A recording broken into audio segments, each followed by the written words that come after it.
I'm Jim Collison, and live from the Gallup campus in Omaha, Nebraska, this is Gallup's Call to Coach with special guest Mike and Tessa Dodge, recorded on October 16th, 2013. Call to Coach is a resource for those who want to help others discover and use their strengths. We have Gallup experts and independent strengths coaches share tactics, insights, and strategies to help coaches maximize the talent of individuals, teams, and organizations around the world. If you have questions, comments, or contributions during the show, we do have a live chat room available. It's right below the video window. Or if you're listening to the recorded version, you can email them to us right after the show's completed, coaching@gallup.com. And don't forget to visit the Gallup Strength Center. That's just gallupstrengthcenter.com for all your coaching resources and training needs. You can also catch the video and both streaming or download audio for offline listening to past shows over at coaching.gallup.com. Jeremy Petrosini is our host today, works as a learning and development consultant here at Gallup on the riverfront with me. And Jeremy, it's great to see you, and thanks for coming out and hosting tonight. Doing it from home. Jeremy, how are you? Thanks, Jim. I am well. Yeah, it's a joy to be here, and no worries at all, guys, to move the time. I'm excited that you were able to join us in your tomorrow, our today, right? Yeah. Friends in New Zealand are always in the future, which for somebody who's high futuristic, I like it. So.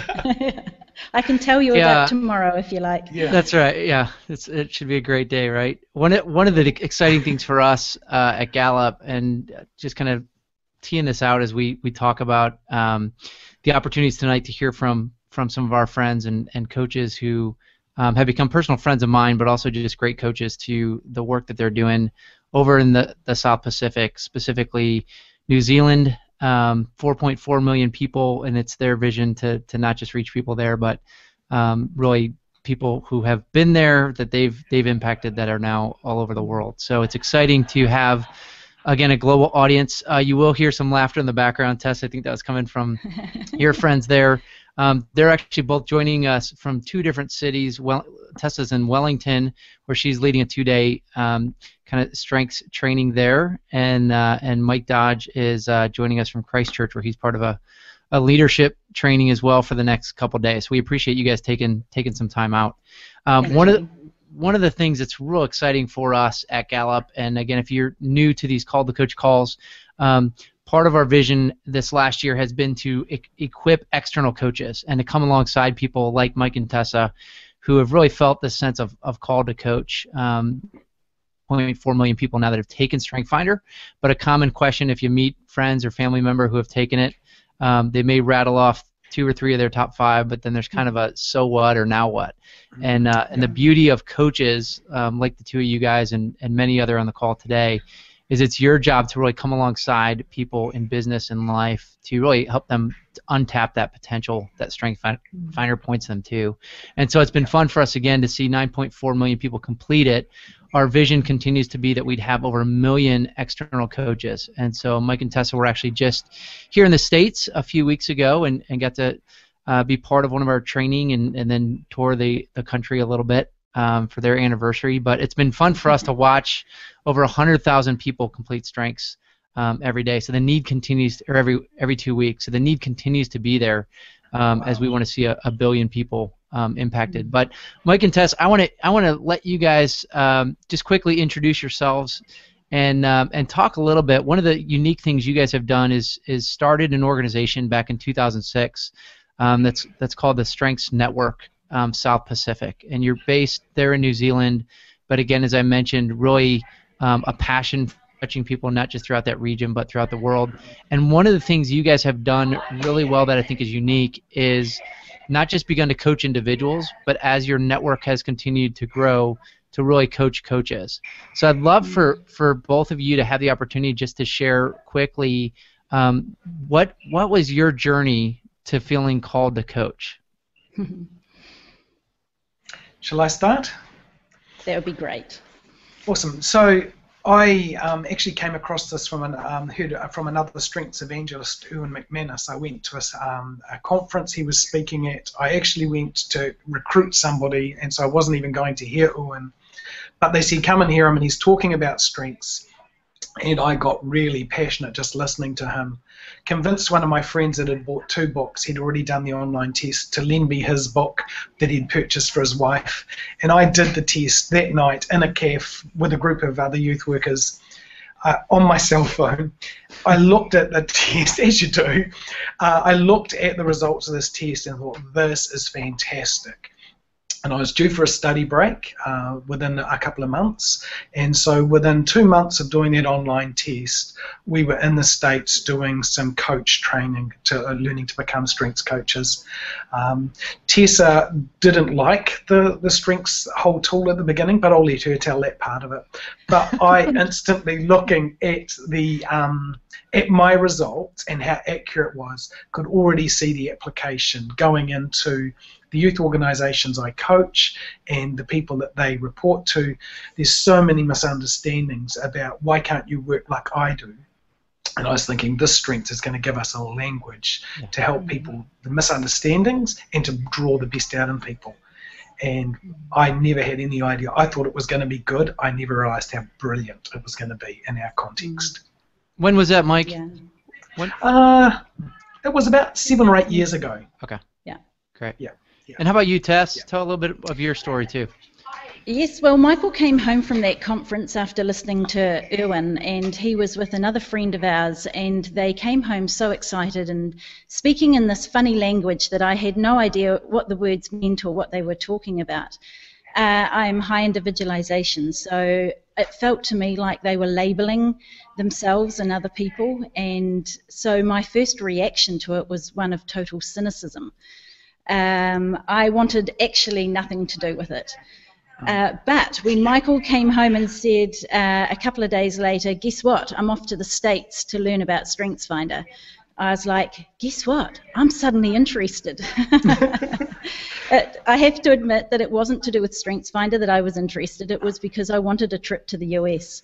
It was a place that I'd always wanted to go all my life, and finally I found a way to do it. I sat in that class, and it was a heat wave in LA at the time, and I had nowhere to go that was cool, so I decided that the only place I could go was to sit in the back of the class. Sue Munn was our presenter, and she had Includer in her top 5, and she couldn't bear me sitting on the outside. So she asked me to join the class, and by morning tea time, I was StrengthsFinder's #1 ambassador. I suddenly realized and saw what this tool could do, and I just became overwhelmingly passionate about helping people understand that this was a way to unlock their potential, and that's why I got involved. That's great. And Tessa, your top 5 My individualization, top, maximizer, connectedness, adaptability, and strategic. Great. And Mike, we didn't ask you yours, but I know you have Achiever, but... Achiever, Arranger, Adaptability. I've changed self-assurance to just assurance, so that means I get 4 A's, and then Woo. Actually, I want you to talk about that a little bit, because that came up in the training last week. Self-assurance is one of those themes that sometimes people get hung up on. It's my number 6. So I like that it's there, but I like that people can't see it, because then they don't misinterpret it, right? Yeah, and I find it's very misunderstood. I've always laughed. My mother's tried to beat my self-assurance out of me my whole life. But I love talk about a little bit why you call it assurance. That's why I've taken self out of it, because it sounds very cocky. And assurance is, I just say, that's my internal compass, which the description says. Yeah, I love it. I never struggled with peer pressure as a teenager, and even as an organisation we make hard calls, often going against the current, and that internal compass, I get a lot of advice from people, but when it comes to making hard calls, I'm very okay with that's fine, but this is where we're going, and going against the flow. I love my assurance. And you guys both know as coaches, and one of the things, kind of Gallup language we use a lot, is that every theme has kind of that balcony or basement, right? Every theme can kind of be used for good or evil, and I like that piece. One of the things I talk about self-assurance as well is there's that fine line between confidence and cockiness, right? So that's removing self Roy does kind of emphasize the component that's really confidence and going with your gut and leading. That brings a lot to it, and it gives you all A's plus your woo, right? So that's totally. And don't score a lot of 4 A's in exams. So I mentioned at the start of the call that really what you guys have done with your network is not just coach individuals in New Zealand, but you found that the way to really reach the 4.4 million people in the country and beyond is to really create a network of coaches, people like yourselves, many who have either come to the States or I had the opportunity to go there and lead a training with you guys and for some of those individuals to become certified a few years back. But talk a little bit about some of the kind of key advice that you're often giving to coaches. Again, whether that be in your own coaching with them or coaching with individuals, or just some key nuggets too that coaches are often coming to you for or that you're hearing where you really do advise them around how to coach and how to leverage strengths to its full potential. Tessa should start. She's really become the strengths ambassador for the country. She has never accepted no as an answer and continue to push. We need to have a network. We need to have Gallup coming to New Zealand. It's too cost prohibitive coming to everyone going to the States, and now that we can train coaches, it's been a really because of Tessa's passion for it. So I'm now going along for the ride with her, and I guess I'd say I'm the strengths ambassador because I've got high influence in my strengths, but I always point them in the direction of our coaches rather than trying to do it all myself. Whereas Tessa. Okay, so in terms of what's important for the coaches to know as a coach, I think being authentic is probably my number one value around being a coach. Who are you and how can you influence another person and set them on fire, so to speak, so that they reach their potential. We have a little byline under South Strengths Network South Pacific that says in unity there is strength. We want a revolution that isn't about one person. We want a revolution that's about a group of people who believe that through their influence, by being authentic and meeting one-on-one with people, that they can actually set people up for success and help them through the obstacles and help them reach the goals that they were designed for. And it's an exciting job. One of the main things also is that I encourage them to connect with each other. We have, look at us now, we're talking through the internet. We're all in different countries, we're in different cities. We've turned from a global thing into a village, and why not do this together? Why not all of us, with all our different themes, make a difference in this world? And so for me, it's not just connecting through the internet, but let's also connect geographically. So those of us that live together in places where we can actually meet, iron sharpens iron. We learn off each other, and we're always learning. So when I get to meet all the coaches in Christchurch, where I live, and around New Zealand, because I get to travel a lot, they teach me, and I love learning off them. And it's a never-ending process. I came to training last week at Gallup, and I've been talking strengths for 7 years, almost 24/7, and my kids will tell you that's true. But I just learnt again so much, and so to connect with the people and other coaches is something that I really do love. And like lighting that fire, one person can light a fire and someone on the other side of the world can light the fire for strengths. But when lots of people light fires, it creates so much energy and heat, and you get a blaze. And I love the idea of all of us lighting a fire, what we do, our little bit that we can do, and when we join that up, it makes something really big, and I'm excited about that. Yeah, that's great. I would love for the listeners to be able to hear some of the stories you guys have. I mean, there's so much great impact that I know you guys have been able to share with me personally, with others, of just lives that you've seen transformed because of strengths, because of unleashing that potential. Whether that be in, Mike, I know for years you worked alongside high school students and incorporated into summer camps. But I'd love to hear, for the listeners, to hear some of those key stories that you guys have of how you've leveraged strengths again to untap the potential of people. We're very fortunate as an organisation. We train and equip leaders, and so as time's gone by, strengths become very much part of our tool, and so we do a leadership development course.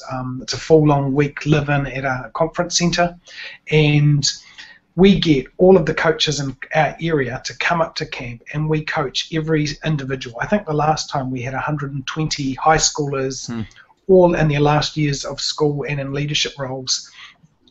And they all had to do the online assessment. Very high adaptability, we're finding, the next generation, and so we then have to do lots of them at the camp. We had to do the online assessments themselves, and then all these coaches came, and they just, what we call turbo coached. They would do an hour interview next, take a toilet break, hour interview. But we just watched the buzz of all of these teenagers walking out from talking to a stranger they'd never met, going, somebody gets me. And then the rest of the camp was talking about their strengths, how to leverage them, how to manage them, how to work with the basement, how to be uniquely them. And the coaches were all on a high, but so were the young people. And that's the lovely thing about our network. All the coaches love coming up to do those sort of things, because you just watch the atmosphere of the event lift. That's great. I think for me, there's a young man here in New Zealand who was a very quiet person, and he told me later that he had been given a really hard time. He'd been bullied a lot, and he had competition in his top 5, and he had basically tried to squash who he was right down. And when we coached him, he then started to talk about who he was to other people, and started to be affirmed about who he was for the very first time. And he has now gone about making his life about changing other people's ideas about who they are and seeing what's right about other people. And I just love watching him, because he is now making a very significant impact in his world and where he gets to work. And if we've had just a tiny wee part of that, it's very exciting to see how strengths can take somebody and really change how they see themselves. I think also in working with a company where the staff were very frustrated, there was very low morale, being able to see when they start to discover that it's not because the person next to them is trying to annoy them, but it's actually understanding that they're different from them, and just watching the morale move right up, and then being able to see how that affects a business and how efficient and effective they become, and because they start to work together. It's really great. Yeah, that collaboration piece, I noticed on your site, you guys talk about some of your coaches that are part of your network where they're just individual coaches, and others, I like the term you use, where it's both partnership and team. But talk about that a little bit too, the differences between when you're coaching or working with coaches, that it's more that one-on-one partnership piece that's maybe the tension or the opportunity, versus where you've got a larger team. I know you guys do both of those, but talk a little bit more about that, Tess, as you were talking about partnership.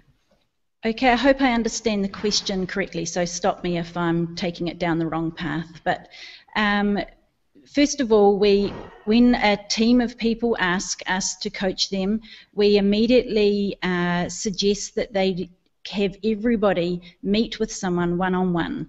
They meet for 90 minutes to begin with, and they get to share with a coach and really discover how do their themes impact their lives and their roles, and how can they use these themes to leverage towards their goals.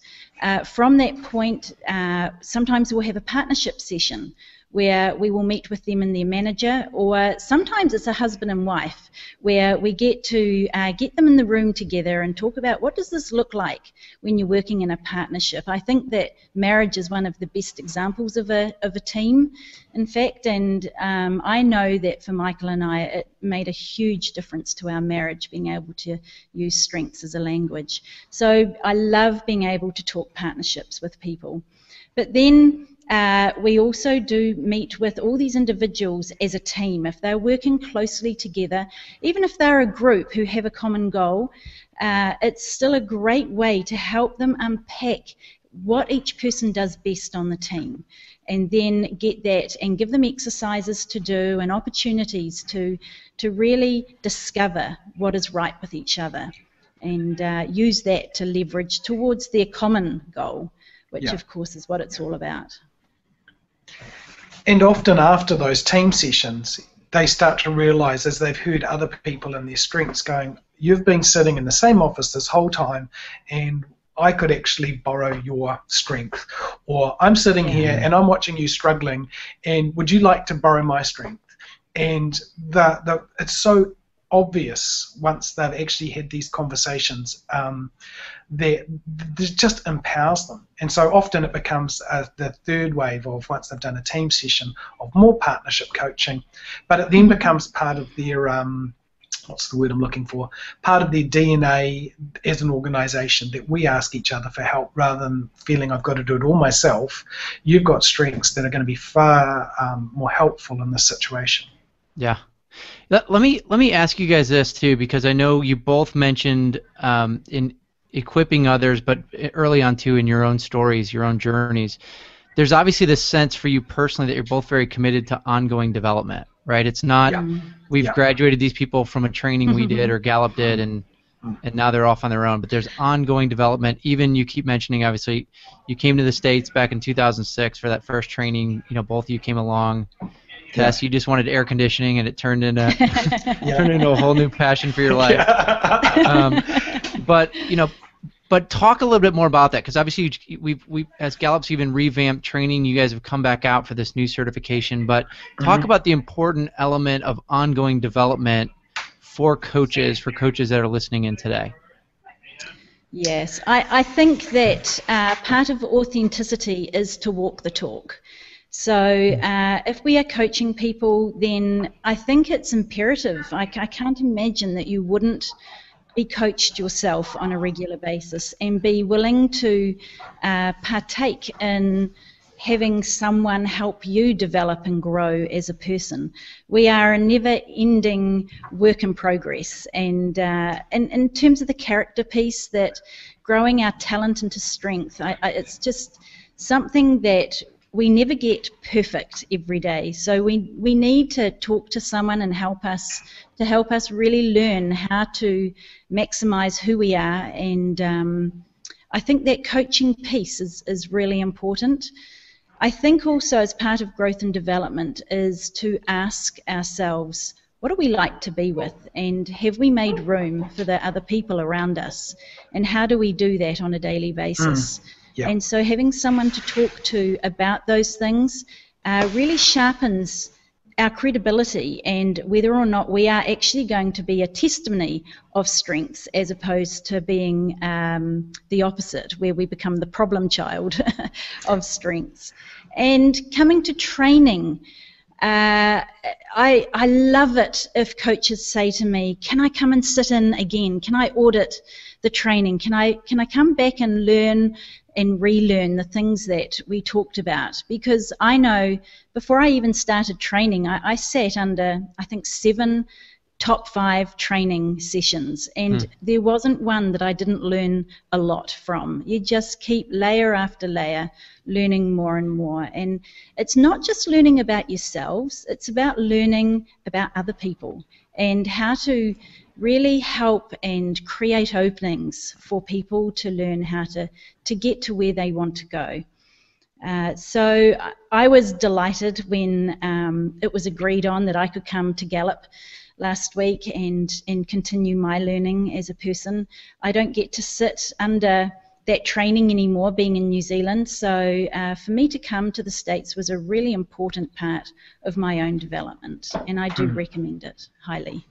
Yeah, and I know you guys got to be here at a unique time too, because while you were here, and you guys know this, but just sharing it for the listeners, that we had a whole crew of people from Gallup in the South Pacific, where we'll be launching courses even next month in Singapore, in Sydney, with the hope to then continue to launch something in New Zealand and throughout. So again, a lot of that was key groundwork you guys have done, and it was kind of fun timing-wise for you guys to be here at the same time that Gallup launching this global piece. Jim, I know there's been a lot of action on the chat, so I want to make sure with our live listeners that we're able to answer some of their questions as they've been hearing Mike and Tessa talk a little bit about their stories. What are some questions that you might have for these guys from the chat room? Nice work, chat room. It's been me tonight. We have usually Jamie's out there helping us out, a moderator from New York, and she was off tonight. So I appreciate you guys being patient with me out in chat. One of the questions, and this is an interesting question for me too, is can you comment on the cultural aspects of StrengthsFinder? Right. This is something we deal with Call to Coach, where we take this show to, we've done it in Singapore, now in New Zealand, and especially English speaking. Do you guys see much of a cultural difference, or how do you handle that between maybe the U.S., Australia, and New Zealand? That's such a big question. Individualization, of course, sees difference and celebrates difference. So I think there are big cultural differences, yes, but within StrengthsFinder, it kind of doesn't matter what your culture is. It seems that it goes over all of that. So I know Michael suggested that we'd seen a lot of adaptability, and one of the things is there slightly more adaptability in New Zealand? I don't know that answer, but I think that it doesn't matter what culture you are, what gender you are, what age you are. These strengths don't seem to impact that in a huge way. We have just as many women with strategic as we have men. We have just as many men with empathy as we have women. How they use those things is slightly different, but it doesn't seem to make a difference. And I would say that would be the same with culture, that these strengths are still the same, but maybe how they use them might have a slight change to them. And maybe Jeremy can answer that more in terms of he knows us, he's been in New Zealand. Maybe he sees a difference that we haven't seen. Yeah, and I can chime in a little, Tess, but I think you really nailed it. I mean, I think where we do see, and we've got a breakdown even by country of different themes and kind of commonalities that we see. I think I mentioned on a previous call that we had a group from Japan. And some of the different themes, even that group of individuals where a lot of times you have a lot of learner in the room, there's very high maximizer. But one of the things that we know is that uniqueness of when you see somebody's top 5, and just even those unique combinations that you're 1 in 33.3 million in regards to finding someone else with your exact same top 5 and exact same order. That same uniqueness is there in New Zealand and parts of the world. So it's fun to see how that language for you guys, again, that was Don Clifton's vision with the Clifton Strength Finder, was to say, with these 34 themes, can we identify something that globally has meaning? And so as we continue to translate it into other languages, it's fun, at least for right now, than in other English parts of the world, and where we do have it translated, the impact, the aha moments for individuals, those openings, as you said, Tessa, are just really fun to continue to see that. So, Jim, other questions? Yeah, you bet. Jen in Berkeley asks, given that Mike and Tessa both live together and work together, how do they use their knowledge of strengths to grow in their co-working and personal relationship? I know you covered a little bit of that earlier. Anything else you want to add to that as you compare your strengths together?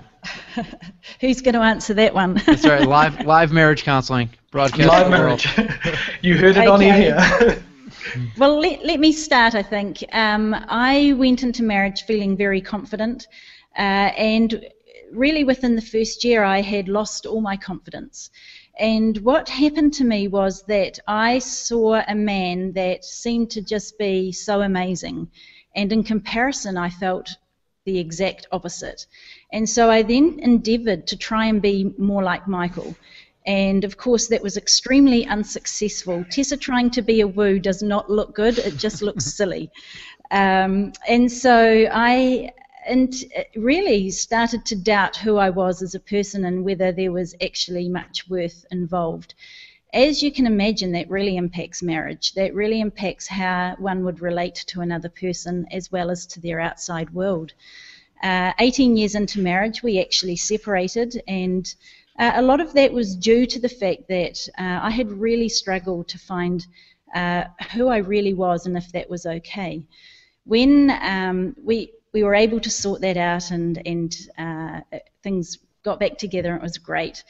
And a year later was when we discovered Strengths. So Strengths was actually very much a part of our restoration in a way, because it was so early on in the early days of us getting back together. And to have a language where suddenly Michael had woo and I didn't, and that was okay, and what does woo mean? And instead of feeling like there was something wrong with me and then making Michael feel like there was something wrong with him, I was able to celebrate him and me, and immediately we had a language that really brought unity into our marriage and into our partnership. And people will tell you, and there are possibly people listening today that would never believe that we could work together. We were only able to manage living together, but working together was definitely a no-no. But our staff enjoy us working together now, and we love working together, and it's because we understand each other's strengths that we can do that. Yeah. Michael, I don't know if you want to add to that. We do borrow each other's strengths quite a lot now, because we understand that, and I love the way Tessa maximises things. I run things past her that if I'm doing hard decisions, because Mr. Self-Assurance could rush in and do it, whereas if I run it past and go, oh, I'm glad I checked with you. And so I have maximiser in my top 10, so I like maximising with someone that's a higher maximiser than me. It's been a very helpful language for us, and it's so good. We would never have dreamed of working together, but it is great how much time we get to spend together at work, travelling, even if she's in one city and I'm in another today. It works for us. Yeah. Another JB in Seattle asks, question for Mike and Tessa: how do you prioritize / pursue your passions when you have a 9-to-5 job? So folks that come to you, they're working a full-time job. How do they prioritize those passions? I'm an achiever, so I write a list. And I guess we're a bit different. We don't work 9-to-5 jobs. We work for a non-profit, but we are basically self-employed, and that is we work till it's done. We're very fortunate because we've got a fantastic team, and one of the things of prioritising that we've learned as we've gone along has been I only do what I'm good at, and I'm really good at starting things, and I gather really good people around me who then start running those things. And Strengths is one of those things. I was very passionate advocate to get it up and running, but Tessa's doing a much better job. I'm not good at maintenance. I'm not good at the relationships she's done. So for us, it's doing what you do well, and I don't expect other people to write a to-do list like I do. It's just what are the things that only you can do, and that often helps me. Well, and I know, Mike, for you guys, and Tessa, you can answer this. You have over 150 coaches in your network, and most of those coaches have jobs not just being a full-time coach, right? That's right. So maybe there's some thoughts there too, Tess, as you've coached some of those individuals. They're obviously passionate about coaching, but there's also, money to be made doing something different, or again, maybe they're still passionate about it both hands. But I don't know if you've seen that or would talk to that a little bit too. Absolutely. I think that's one of the conversations we have in training is how are you going to take this from here and add this to what you already do. And we had a very wise man actually many years ago tell us that if you pick something new up, see if you can put something old down. And for me, it's about what is the one thing that you can do that you really love and that you are passionate about. And let's see if you can integrate the strengths into what you do. So it may be in an elevator. You may end up having a conversation with someone about what they do. It may be in an aeroplane. It's who you are, and let that be part of what you do. It is hard to manage life. I think there's not a person on this planet who doesn't struggle with the balance of work life and family and making sure that we get that right. I know sometimes I'm not a very good testament of that myself, but it is something that we have to constantly try and get the balance of. And I think just by being who we are and using our strengths every single day intentionally brings those conversations to life. Yeah, it's interesting how that simple. Or go ahead, Mike. I was just going to say, it wasn't that long ago, Tessa was running a kitchen design business and doing a little bit of strengths on the side, and it was getting more and more pressure, so we do understand. And eventually we had to make the hard call. We're going to have to stop doing both, and there's a big step in that. And it also meant she couldn't, we'd never worked together up till that stage except for this volunteer component. But we're so glad that we made that call, because doing both would have killed her looking back. Yeah. Yeah, and that piece, again, that simple question that Gallup asks even on our global poll of, what percentage of your time do you have the opportunity to do what you do best every day? And I think just hearing you say that too, Tess, of when you're working with coaches that are busy, that passion piece is just what percentage of your time do you have to do what you do best? And if you can actually figure out a way to play to your strengths, you can do that not just as a coach but in other elements of life. So, Jim, I know we're kind of at the end of this section, and we can kind of come back to some of the live feed questions for post-show. Let me make one comment, though. We had a lot of questions, the cultural aspect of it. And, and we just did a Call to Coach version, a Southeast Asia version with Kim Pong in Singapore. So if you're watching live or you're listening to the recorded version of it, go to coaching.gallup.com. And that's a different culture, and so you can get a feel for that. I think you guys said individualization is key, and it may not be implemented exactly the same, but the ideas are the same. And so we hope here at Call to Coach to run interviews all around the world. We're starting, of course, in the English-speaking countries, but we'll be rolling this out across the globe, and excited to hear about how that plays out in different countries as we go. And then I just want one quick question for you guys around this, because it touches on what we just talked about. When people are changing careers and they're asking, and again, we can't answer every question that comes out of chat and be specific to you. So AO0813 from Atlanta, this is your question, but when you're changing careers, how do you generally ask or work through that with people's strengths when they're changing careers? I think it's important for people to know that it's not what you do, but how you do it. So looking at what is the things that you're passionate about, and how do your strengths and talents play into that, and then looking at what are the goals, what are the challenges that you're facing, and looking at how you can use that as a language and leverage those things towards making the changes that need to be made.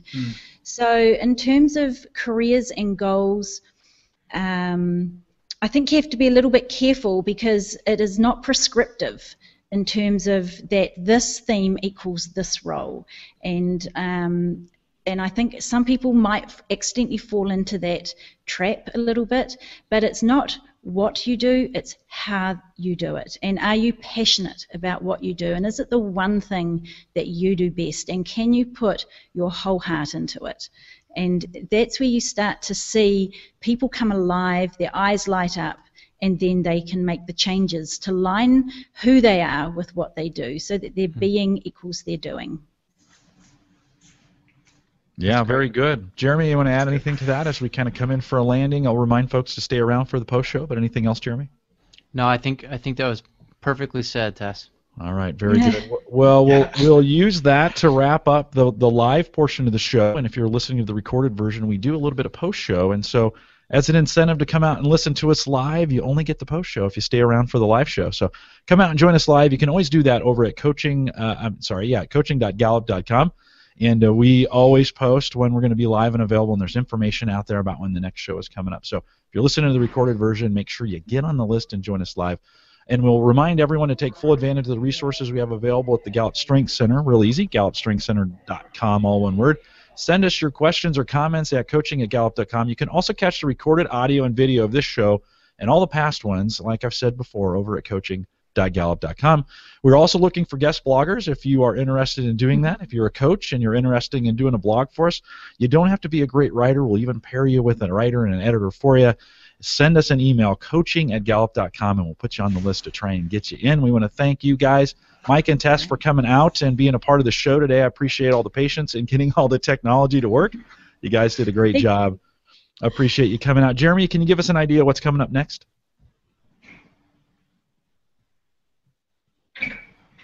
Maybe, Jeremy, can you hear me? Yeah, you bet. Okay. We're going to, again, continue on that cadence of every 2 weeks. So November 1st will be our next Call to Coach call. That will be live at 1 p.m. Eastern Time. And our guest for that call, you got me there, Jim? So our guest for that call is going to be Dr. Shane Lopez, who is a senior scientist for Gallup. Oh. No, you're fine. You're just a little bit behind Sorry, on latency, Jeremy. So Dr. Shane Lopez, you were saying, you're fine. Keep going. I was. Okay, cool. I thought I was chopping up there. So, yeah, Dr. Shane Lopez is going to be joining us. He is really kind of a leading researcher in the area of hope. Recently published a book called Making Hope Happen. And he has really partnered with Gallup as a senior researcher of ours and chief architect with our student poll. So he's going to be sharing a lot, not just with kids and education, but where strengths comes into play around people's careers, jobs, to really transform hope for the future, which we know is one of the key drivers to overall life satisfaction. Very good, Jeremy. Kiwi Karen in chat reminded me we have a very vibrant Facebook page as well. So if you head out to Facebook and search Gallup's... we're excited for that call, again, November 1st, 1 p.m. Eastern. Sorry about that, Jeremy. We are. You have a little latency, so you're just a little bit behind the call. So as you get this, hang tight, and we'll see you in the post-show if we can catch you. To do that, Kiwi Karen reminded me of the vibrant Facebook group that we have going on out there. If you head out to Facebook.com and search for I think it's just StrengthsFinder, we'll get you there. There's about 2,000. There's about 2,000 individuals in that Facebook page, and a lot of great conversation that goes on there as well. You want to join us on Facebook? Hopefully, you're in a country that allows that, and you can join us out there in just a lot of great conversation going on. We'll do it all again in a couple weeks. Again, Shane Lopez is coming out. We want to thank you for coming out. You guys stay around. If you're listening live, stay around for the post show. And we want to say good day, good night, and good afternoon to everybody out there. Thanks for coming out. Appreciate it.